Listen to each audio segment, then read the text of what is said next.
You know that moment, when seawater touches your skin, and your body shrinks from the cold? She didn't shrink. She didn't flinch. She didn't retreat. Because it wasn't the cold. It was recognition. The water reached her ankles. Gray. Slow. Heavy. And she let it stay. I've been here before. Dawn doesn't get lighter. It just gets less dark. The beach is empty. Too empty. The sand is cold, wet, dense. It doesn't crunch. It is silent. The air presses on her lungs. She can breathe. But every breath is like a promise she doesn't want to keep. She came without her phone. Without her bag. Without witnesses. She always holds on. At work. At home. In conversations.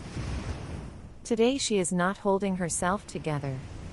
Today she is just standing there. And I feel her weakness. Not as something pitiful. As something open. I move in circles. Slowly. Patiently. The predator is in no hurry. She takes a step deeper. The water swallows her feet.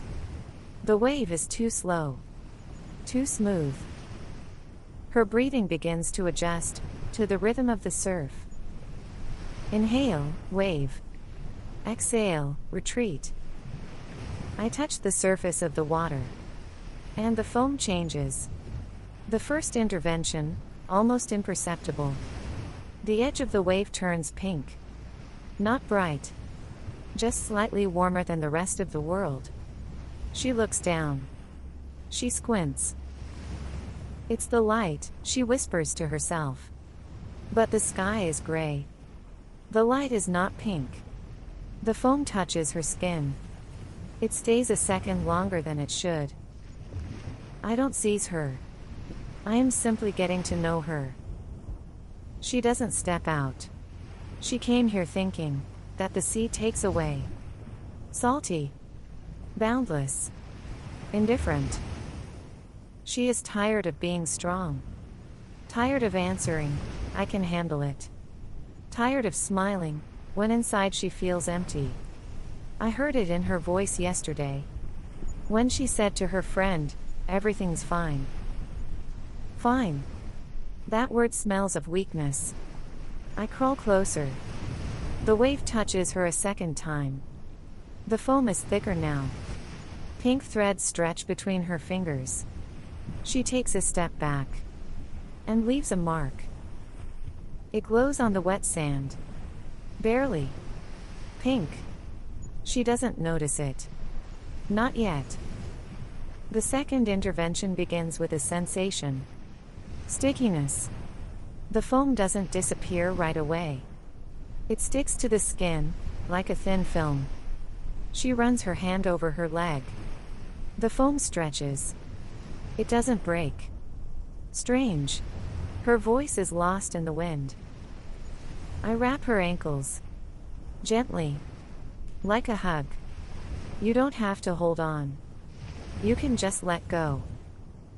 She closes her eyes. For a second. And I feel she is listening. The sticky foam compresses. It reacts to her pulse. When fear grows, it thickens.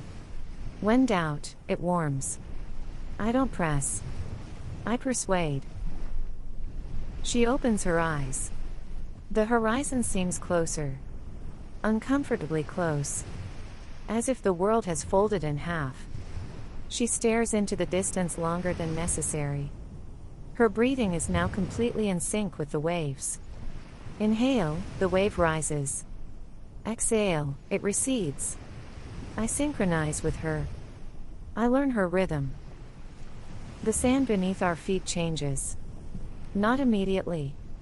At first, it is softer. Then, it becomes unstable. The third step, and it sinks a centimeter. She freezes. No. She is not afraid of drowning. She is afraid of losing control. The third intervention comes with noise. The surf changes. The waves are no longer just water. There are voices in their movement. Quiet. Familiar. You always dramatize everything. Be stronger. Others can handle it. Her mother. Her ex. Her colleague. They don't shout. They repeat. Wave after wave. Voice after voice. She covers her ears. But the sound isn't outside. It's in the water. In the air. Inside her. I hug her knees. You don't have to listen to them anymore. It's just me here. The sand sinks deeper. The pink footprints behind her glow brighter. She turns around. And sees them. A path of light.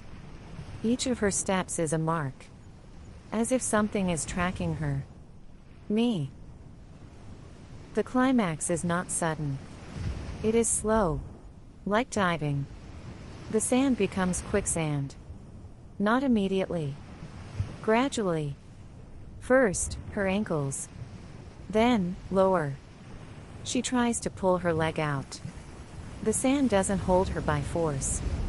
It just won't let her go. I move closer in a circle. Closer. Closer still. You've gone in deep enough. Now there's no turning back. She looks at the horizon. And sees herself. Far away. At the edge of the water and the sky. She is different. Dry. Calm. The one who is walking away. She doesn't turn around. Her silhouette dissolves in the gray light. No. She whispers. It's not clear to whom. To me. To herself.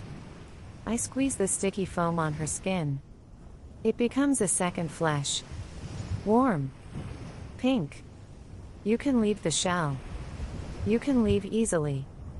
Her breathing falters. So do the waves. For a second, the world stands still. She makes a choice. Not with words. With movement. She jerks her leg out. The sand lets go. Reluctantly. She falls to her knees. Water pours over her. Pink foam flows down. But not all of it. Some remains under her skin. She crawls to the shore. Every movement is difficult. The pink traces glow brightly. Then they fade. She falls onto the dry sand. She breathes. Hoarsely. The waves are just waves again. The voices disappear. The horizon recedes. And the other her is no longer visible. I retreat. Not because I lost. Because I don't need to anymore.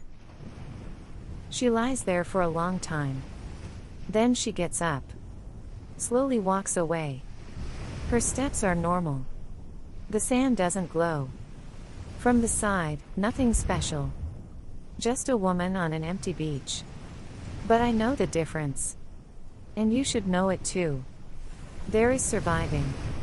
And there is being taken away. Surviving is coming back with wet feet. With sand in your hair. With your heart beating too fast. Being taken away is when the body goes back, but something inside remains in me. I don't always take everything away. Sometimes, just a layer. Sometimes just a shadow. I am patient. I walk in circles. I wait for the moment when you go deep enough into the water. When you get tired of holding on. When the horizon seems closer than it should be. And then you too can see yourself, the one who is walking away. The only question is, who exactly will return from the beach? And will it be the same you?